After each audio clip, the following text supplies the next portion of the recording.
بسم الله الرحمن الرحيم إن الحمد لله نحمده ونستعينه ونستهديه ونستغفره ونعوذ بالله من شرور أنفسنا ومن سيئات أعمالنا من يهده الله فلا مضل له ومن يضلل فلا هادي له وأشهد أن لا إله إلا الله وحده لا شريك له وأشهد أن محمدا عبده ورسوله صلى الله عليه وعلى آله وأصحابه وسلم تسليما كثيرا مزيدا إلى يوم الدين أما بعد. This is our fourth class on the explanation of the chapter on Siyam from the book Zaad al-Mustaqni. And so far we left off yesterday, we discussed and we said there's two means or methods to know the start and the end of Ramadan. And not only Ramadan, it's actually all our Islamic months. The first one is by sighting the moon. If we see the moon, then the next day it's Ramadan or the new month. If not, whether the sky is clear or cloudy, we finish the month off, and we can't see the moon, we finish the month off to 30 days, then the following day is the beginning of the new month.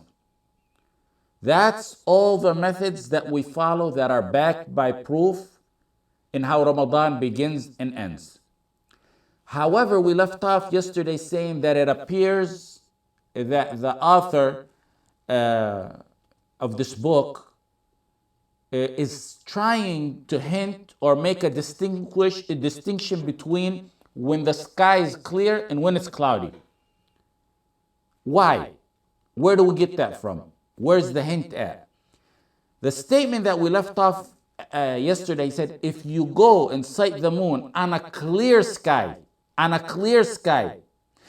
you don't see it, then you fast the following, you don't fast the following day, nor is it Ramadan, which is a good statement. But he said, مع صحو. If the sky, he specified, if the sky is clear at night, you don't see the moon, you don't fast the next day. That's considered the 30th day of Sha'ban. Then the following day after that is the first day of Ramadan. It's clear, it's to the point, and it's backed by proof. Now, our next sentence that we want to do today is where there's a problem. وَإِنْ حَالَ دُونَهُ وَإِنْ حَالَ دُونَهُ أي دون هلال رمضان غيم أو قطر فظاهر المذهب يجب صومه. فظاهر المذهب يجب صومه. The author is saying, if you can't see the moon on a cloudy night, or if there's a sandstorm, or other reason, then the next day you must fast. He mentions in his statement, he says غيم, which غيم means cloud, if it's cloudy. And then he mentions قطر, which is something like a sandstorm. Did we see the moon? The first means of how we learn the month begins, we didn't see the moon. Did we finish off Sha'ban 30 days? No. So why are we fasting then? It appears like the author developed a third way of how Ramadan begins.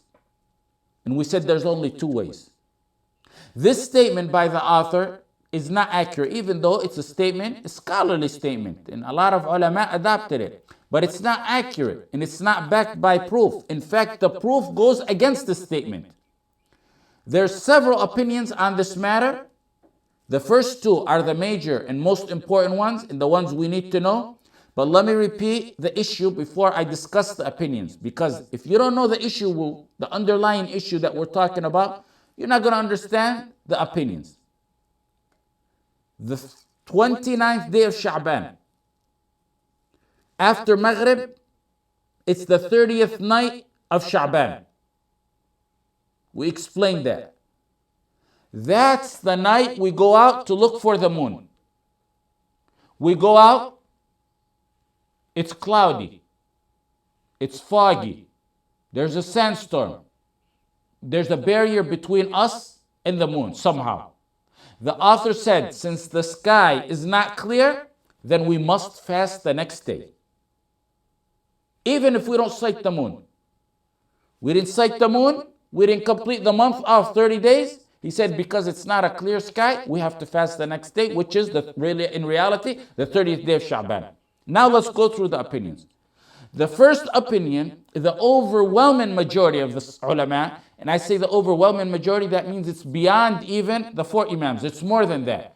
And among them is, in this opinion, is Abu Hanifa, Malik, al-Shafi'i, and one of 2 opinions by the Hanbali madhab. And this is the correct opinion. If we don't see the moon on the 29th day, which is the 30th night of Sha'ban, we don't fast the following day. We try to sight the moon on the 30th night of Sha'ban. Whether it's cloudy, whether it's foggy, whether it's rainy, whether there's a sandstorm, whether it's clear. If we don't see the moon, we don't fast the next day. That's the end of it. The next day will be the 30th day of Sha'ban because we didn't see the moon, regardless of whether the sky is clear or not. And then after the 30th day, it will be the first day of Ramadan after that. And like I said, it doesn't matter whether the sky is clear or not clear. We try to see the moon. If we don't see it, then the following day is the 30th day of Sha'ban. Ibn Taymiyyah rahimahullah adopted this opinion. And he said this is the opinion of the Hanbali madhab. He attributed that to the Hanbali madhab. Even though, like I told you, some claim that this book is the authority on the Hanbali madhab. Ibn Taymiyyah said in this issue, it's that we don't distinguish between a clear or unclear sky. And then he said there's no foundation that Imam Ahmad distinguished between a clear and unclear sky. And I remember maybe 2 decades or so ago, I had a report that I had to do, and I researched this matter in the mother books of the Hanbali madhab, and I really couldn't find a clear statement by Imam Ahmad himself saying that it's wajib to fast the 30th day of Sha'ban when it's a cloudy night. Now what's their opinion? Yes, it's the majority opinion. Keep in mind, we don't go by majority opinion just because it's a majority opinion. There are many opinions. In this matter, they happen to be correct. They happen to have strong proof. There's many opinions in fiqh where the majority of the ulama take the wrong opinion and the minority are on the correct opinion. However, over here, like we said, the majority opinion is what the ulama stated and mentioned. What's their proof? The first proof is what we took yesterday. These people are saying you're fasting the day of doubt. And the Messenger ﷺ said, لا تقدموا رمضان بصوم يوم ولا يومين. Remember the hadith we took? None of you should fast a day or 2 before Ramadan. Unless, of course, what we said, it's a day, and this is part of the hadith. Unless it's a day where one has a habitual fasting, voluntary fasting that happens to coincide with that day, or those last 2 days of Sha'ban. This is a hadith in Bukhari and Muslim. So when you tell people, they're saying, the majority of the ulama are saying, when you tell people to fast the day before Ramadan because it's cloudy, you're in reality telling them to fast the day of doubt. Because the moon hasn't been sighted. You don't know if the moon is there or not. You're in doubt. And then you're telling them to fast the day of doubt. This boils down to being the day of doubt that we spoke about yesterday. And we said the selected opinion on the day of doubt is it's haram to fast it. Here the author is saying you must fast it. In this kind of circumstance and situation. He's not saying day of doubt, you must fast the day of doubt. He's saying when the sky is cloudy and you can't see the moon, then you have to fast it. So the second proof is the hadith in Bukhari by Ammar ibn Yasir when he said, whoever fasts the day of doubt has disobeyed Abu al-Qasim, the kunya of the Messenger sallallahu alaihi wasallam. That's the second proof. The third proof is in Bukhari and it says, if it's cloudy, look at that. If it's cloudy and you can't see the moon, then complete the month 30 days. Look how clear that hadith is. This hadith is solid in Bukhari. It's clear. It can't be put in any more clear words in regards to this issue. Not only is it a day of doubt, but it's actually, like the first two proofs that we mentioned, but it's actually going against this clear hadith where the Messenger sallallahu alaihi wasallam said, if it's cloudy, complete the month of Sha'ban for 30 days. Did the Messenger sallallahu alaihi wasallam say, if it's cloudy, go fast the next day as a day of doubt? No. He said, if it's cloudy, complete the month 30 days. Clear. Now the fourth proof is the majority of the ulama said, the hadith, أَلَا هَلَكَ الْمُتَنَطِّعُونَ. Let the extremists perish. The Messenger said it 3 times. And the ulama here saying, it's too extreme to be ordering people to fast because it's merely a cloudy day, while we're not even sure if that day is Ramadan or not. So they said that's too extreme, and that's going too extreme in ibadah.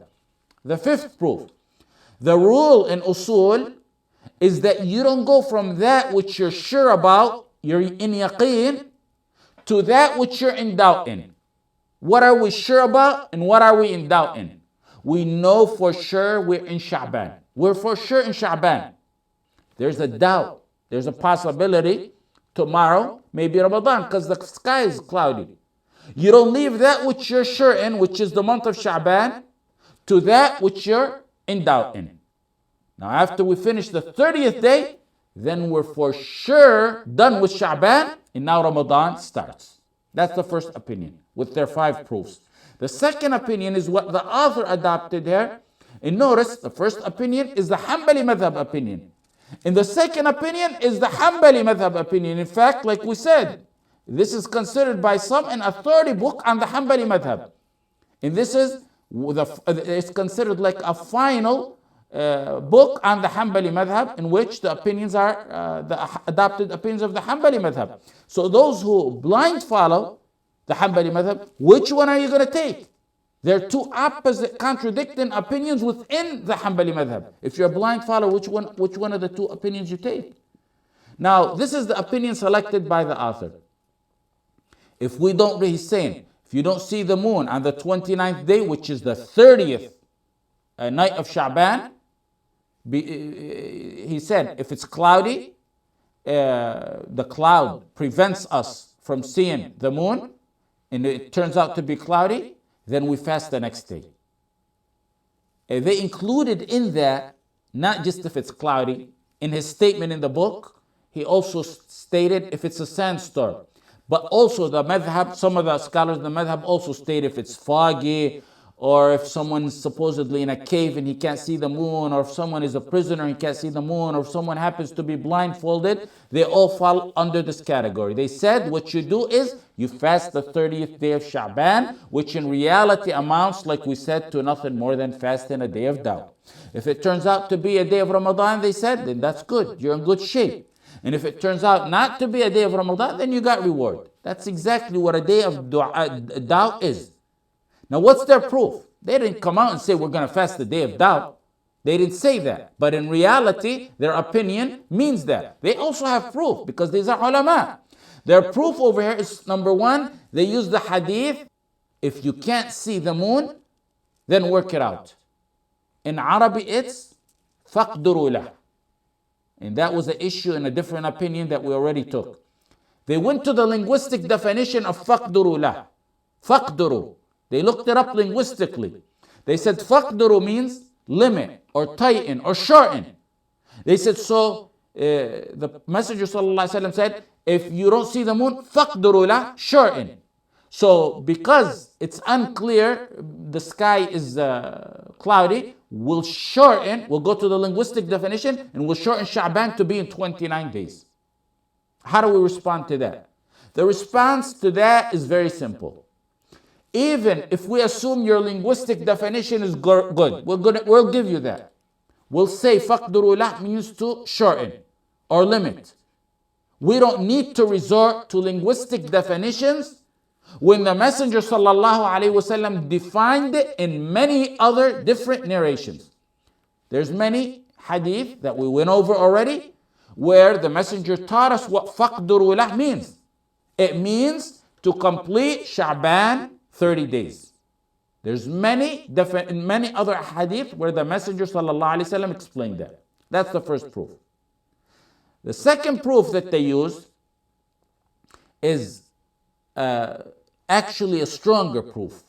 They said in Musnad Ahmad and Sunan Abu Dawood, Ibn Umar radiallahu anhuma, on days when the sky would be cloudy, if it's the 30th night of Sha'ban and it's cloudy, he would fast the following day. So their opinion is supported by the action of Ibn Umar radiallahu anhuma. Now the response to the action of Ibn Umar radiallahu anhuma is that the action of Ibn Umar radiallahu anhuma goes against the hadith he himself narrated. What's that hadith? The hadith that I mentioned to you. The third one, which is the third proof for the first opinion. If it's cloudy and you can't see the moon, then finish off Sha'ban as 30 days. The narrator of that hadith, it's on the authority of Ibn Umar radiallahu anhuma. However, Ibn Umar adopted the opinion to fast the day of, which would be defined as a day of doubt, when it's cloudy. Take this rule. When there's a conflict, and you'll see that a lot in fiqh, when there's a conflict between a narrator's action, like here, and his narration that he narrated, we go by what he narrated. The precedent is to what he narrated. We go by what he narrated. And in fact, the Sahaba, through their actions, supported the narration of Ibn Umar. They didn't support the act of Ibn Umar. Through their method, they supported what Ibn Umar narrated. Ibn Umar radiallahu anh did it as a precaution. And the ulama of the first opinion said, he's not to be followed in a matter like this, where there's clear proof against what he did, when in fact the proof is narrated by he himself. Just like Ibn Umar radiallahu anhu used to do precaution and wash the inside of his eyes, which eventually resulted in the loss of his eyesight towards the end of his life. The ulama don't follow him on that. They don't follow him on that and do as a precaution washing the inside of their eyes when they make wudu. So he's not followed on this matter. In a matter like this, the ulama of the first opinion said, we follow what he narrated, not what he did. And if anyone claims to fast the day of doubt when it's cloudy as a precaution, if they claim to fast the day of doubt on a cloudy night due to precaution, then the answer to that is precaution in a matter like that is to leave that kind of precaution. Precaution in a matter like that is to leave that sort of precaution. The third opinion, we took two opinions. Now the third opinion is also a weak opinion, is they said it's permissible or sunnah to fast, but it's not fard. The author in this book said it's fard. The third opinion, they said, no, we'll say it's not fard, but rather it's permissible or sunnah. The fourth opinion is they said it's disliked. But it's not haram.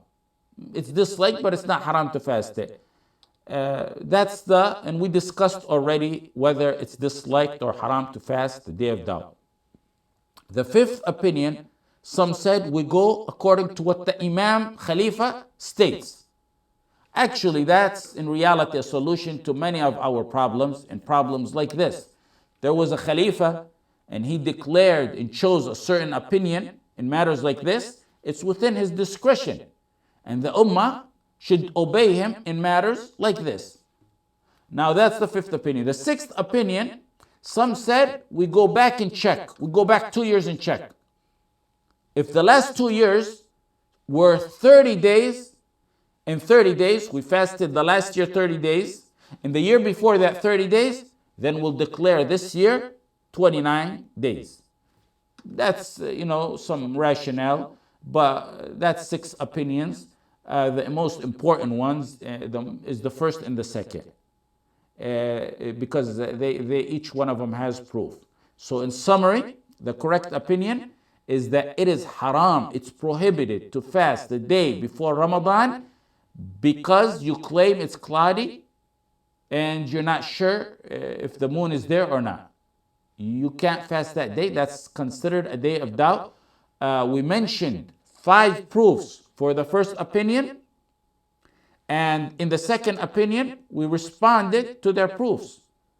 When we stated their strongest proof is the action of Ibn Umar, and we said we go by what Ibn Umar narrated, not by what he did in a matter like this. In simple, in clear terms, the signs of Ramadan start by sighting the moon.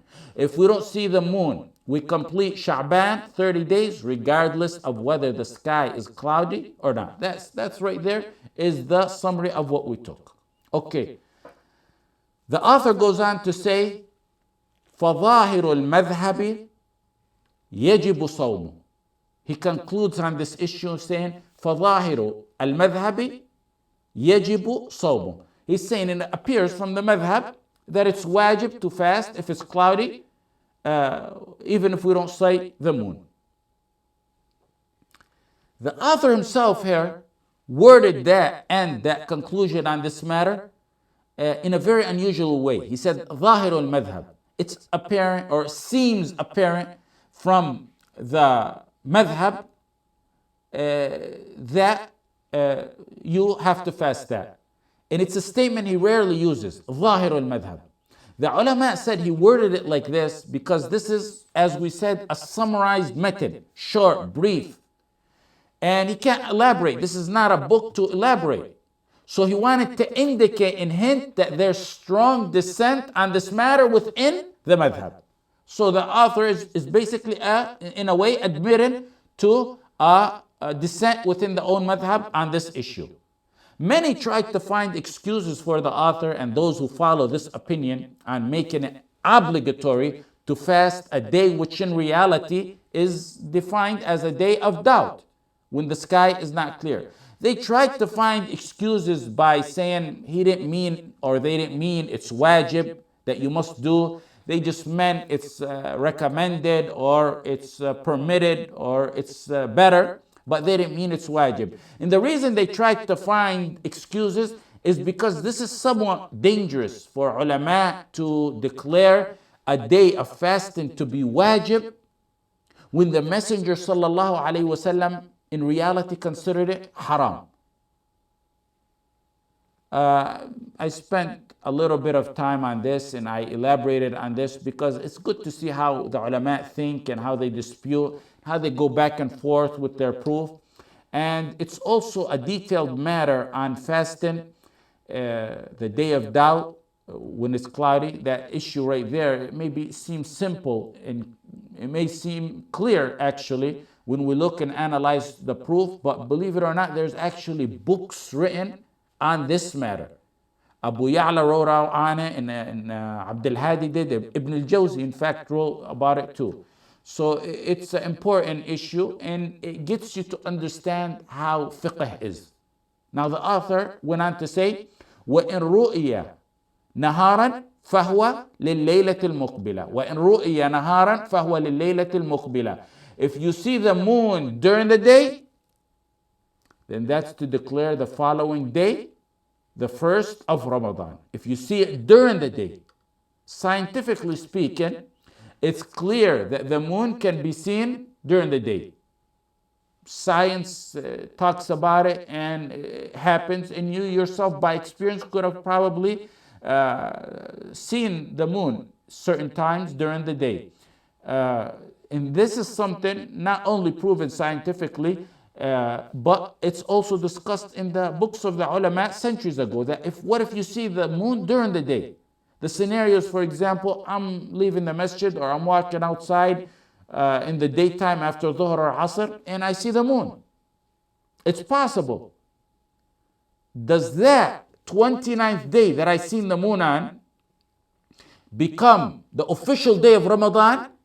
Meaning, since we seen it during that day, do we say, since I seen it during the day, since I seen it during the day, it was there the night before, yet we didn't see it. So in reality, today marks the first day of Ramadan. That's the first scenario. So what we do, we abstain from food and water for the rest of the day in respect to Ramadan, but then we have to make it up after Ramadan since we didn't have the intention. That's the first scenario. Is that the correct way? Or is it B?